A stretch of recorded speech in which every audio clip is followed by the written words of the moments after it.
Dear student, good morning. कैसे हैं आप लोग?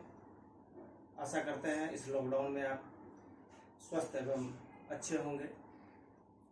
आज हम लोग एक ऐसे ऑपरेशन की चर्चा करेंगे जिसके द्वारा हम लोग किसी भी मेटल में होल बनाते हैं, अर्थात उसके अंदर एक सुराख करते हैं। किसी भी मेटल में जब हम सुराख करते हैं या होल बनाने की क्रिया करते हैं तो हम लोग एक टूल का प्रयोग करते हैं। उस टूल को हम लोग ड्रिल कहते हैं। ड्रिल एक कटिंग औजार है जिसके द्वारा हम लोग सुराख का निर्माण करते हैं। ड्रिल प्रायः हाई कार्बन स्टील या हाई स्पीड स्टील का बनता है। ये दोनों चूंकि कड़ा मटेरियल होता है, इसके द्वारा हम लोग मुलायम मटेरियल को या माइल्ड स्टील को या जिस प्रकार का भी मटेरियल हो उसमें हम लोग ड्रिलिंग क्रिया करते हैं। आइए हम लोग सबसे पहले ड्रिल के प्रकार को जानें और वह किस किस प्रकार का है, एक बार इसको ऑब्जर्व करें। यह जो फिगर दिखाया जा रहा है यह एक फ्लैट ड्रिल अर्थात चपटा बर्मा का है। यह एक हाई कार्बन स्टील का बना होता है और इसको फोर्ज और ग्राइंड करके इसे टेम्पर कर दिया जाता है। इसका एंगल 90 डिग्री से 120 डिग्री का होता है। यह साधारण कार्य के लिए प्रयोग किया जाता है। जनरली इसका प्रयोग कारपेंटर लकड़ी में छेद करने के लिए करते हैं। यह एक स्ट्रेट फ्लूटेड ड्रिल का फिगर है। इसके अंदर एक ग्रूव बना हुआ रहता है, जैसा कि आप लोग देख रहे हैं एक ग्रूव है इसके अंदर। इसका प्रयोग तांबा, पीतल और सॉफ्ट धातु वाली सीट में ड्रिलिंग करने के लिए किया जाता है। ड्रिल मशीन में हम लोग ड्रिल को लगाकर ड्रिलिंग क्रिया करते हैं और ड्रिल का स्पेसिफिकेशन अर्थात उसका सिलेक्शन हम लोग कैसे करते हैं, कैसे उसे बाजार से हम लोग किस प्रकार का खरीदेंगे, उसका विवरण ही उसका स्पेसिफिकेशन कहलाता है। ड्रिल का स्पेसिफिकेशन हम लोग निम्न प्रकार से लेते हैं। यहाँ पे एक आंकड़ा आपको दिखा रहे हैं, एक एग्जाम्पल है ये, जिसमें लिखा हुआ है twist drill 8.5-S IS 5101-HHS। इसका मतलब यह है कि यह विवरण जो है ट्विस्ट ड्रिल का है। 8.5 का मतलब है कि इस ड्रिल का डायमीटर 8.5 है। S ये टूल के प्रकार, न टूल या औजार किस प्रकार का है उसका सिंबल है। ये S, N और H प्रकार का होता है। यहाँ पे IS 5101 यह जो है IS नंबर को दिखाता है और HSS हाई स्पीड स्टील अर्थात यह टूल जो है ड्रिल जो है हाई स्पीड स्टील का बना हुआ है। इस प्रकार हम जो है ड्रिल का स्पेसिफिकेशन करते हैं। देखिए यह एक ट्विस्ट ड्रिल का फिगर है। इस ट्विस्ट ड्रिल एक यहाँ भी है और एक यहाँ भी है, मगर दोनों के सैंक में अंतर है। ये देख रहे हैं, एक का सैंक जो है स्ट्रेट है और दूसरे का सैंक टेपर है। स्ट्रेट जो है सैंक, इसको स्ट्रेट सैंक ड्रिल ट्विस्ट ड्रिल कहते हैं। जिसका सैंक टेपर है उसे टेपर सैंक ड्रिल कहते हैं। आइए हम लोग जो है इसके पार्ट्स के बारे में जानें। सबसे ऊपर में ये स्क्वायर जैसा जो हिस्सा दिख रहा है इसे हम लोग टैंक कहते हैं। टैंक जो है अक्सर टेपर सैंक ड्रिल में ही होता है, जो कि ड्रिल को टॉर्क देने में मदद करता है। जब ड्रिलिंग मशीन में हम लोग इस टेपर सैंक ड्रिल को फंसाते हैं तो जो है ड्रिल को टॉर्क ये टैंक के द्वारा ही मिलता है। दूसरा पार्ट है सैंक। सैंक जो है ड्रिल मशीन के स्पिंडल में फिक्स करने के लिए या ड्रिल चक में बांधने के लिए प्रयोग किया जाता है। नेक, ये देख रहे हैं एक बॉडी और सैंक के बीच का एक छोटा सा पतला जैसा हिस्सा नेक कहलाता है, जिसके ऊपर ड्रिल का मटेरियल और कंपनी का नाम लिखा हुआ रहता है। फ्लूट,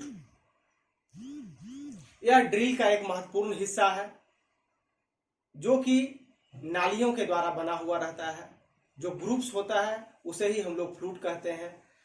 यह पूरे बॉडी में बना हुआ रहता है और फ्लूट ड्रिलिंग करने के समय कुछ कार्य के लिए मदद करता है। सबसे पहला कार्य है कि जब ड्रिलिंग करता है, कटिंग एज ड्रिलिंग करता है, जब हम कूलेंट इसमें प्रोवाइड करते हैं तो कूलेंट इसी फ्लूट के जरिए कटिंग एज के पास में पहुंचता है। दूसरा, कटिंग एज जब कटिंग करता है तो चिप्स निकलता है और यह चिप्स ग्रूव फ्लूट के जरिए ही बाहर निकलता है। और तीसरा जो है, फ्लूट कटिंग एजेस का निर्माण करता है। अर्थात फ्लूट के ये ही 3 कार्य हैं। आगे देखें लैंड या मार्जिन। यह पूरे बॉडी में एक चमकीला पार्ट होता है जो कि पूरे बॉडी में घिरा हुआ रहता है और हल्का सा वो ग्राइंड किया हुआ रहता है। इसे हम लोग लैंड या मार्जिन भी कहते हैं। सबसे निचला हिस्सा पॉइंट कहलाता है, जिसमें cutting edge, lip, dead centre और बेब होता है। आइए एक फिगर के द्वारा हम लोग इसे भी देखकर बाकी सभी चीजों को स्पष्ट कर लेते हैं। इस फिगर को आप लोग देखें। इसमें आपको यहाँ पे जो सीधा हिस्सा जो दिख रहा है इसे लिप कहते हैं। यह ड्रिल का सबसे नीचे वाला भाग होता है जो कि कटिंग एंगल का निर्माण करता है। ये जो राउंड वाला हिस्सा है इसे हम लोग हील कहते हैं। ये जो फ्लूट बन के आता है ऊपर से, ये फ्लूट के किनारे को ही हम लोग हील कहते हैं। ये बीच वाला हिस्सा जो कि पूरे बॉडी में होता है उसे बेब कहते हैं।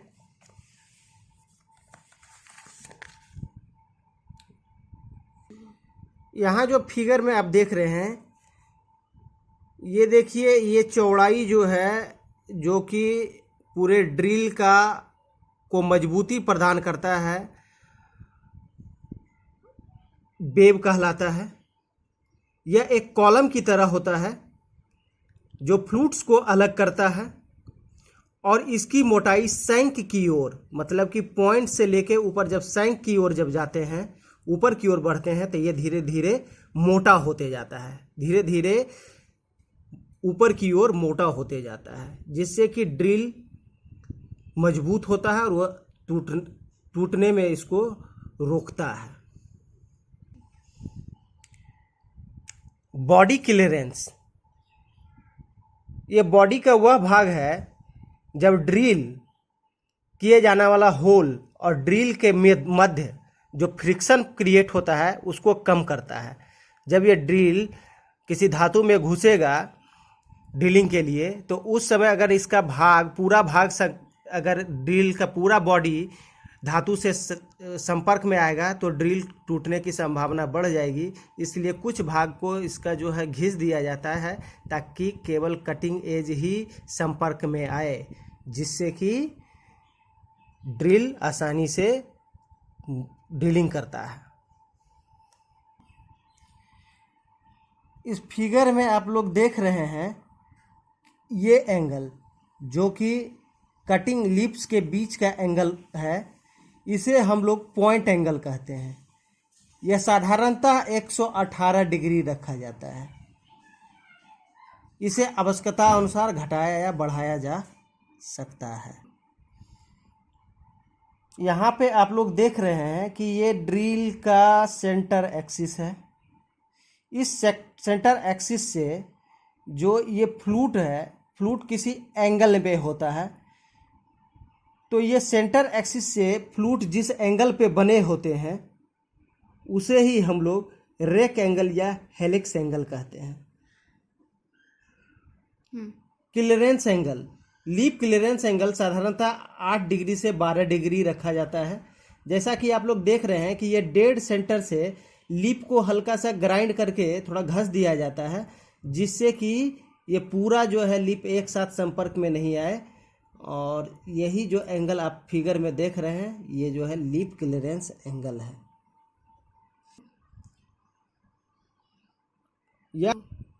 यह कोण लीप को अवकाश देने के लिए बनाया जाता है।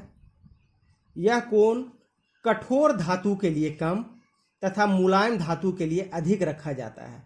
साधारणतः कार्यों के लिए 8 से 12 डिग्री रखा जाता है। ये ड्रिल का नीचे वाला भाग दिखाया गया है।